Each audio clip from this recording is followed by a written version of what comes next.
In this video, we're going to demonstrate how to install the caster and the leveling leg combo onto the bottom of the refrigerator.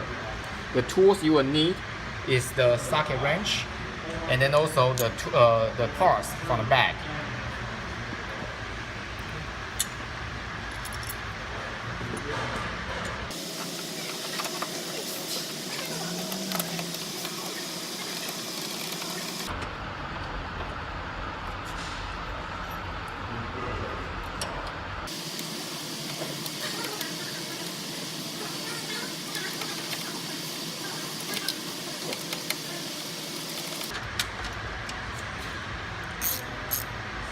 Now use the socket wrench to tighten the bolts tight,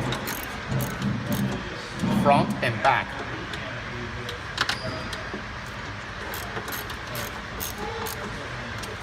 Okay. Repeat the same thing on the right side.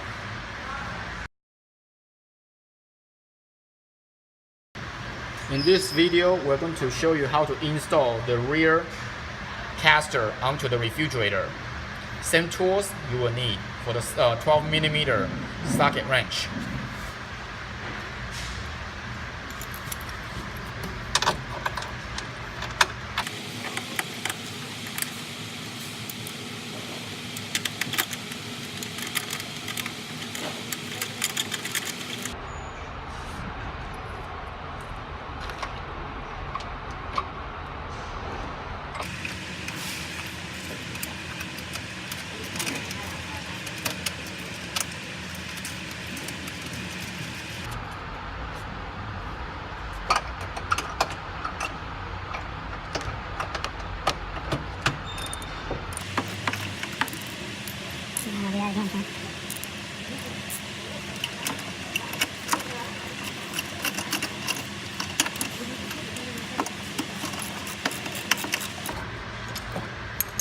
Repeat the same procedure on the other side, and that's complete.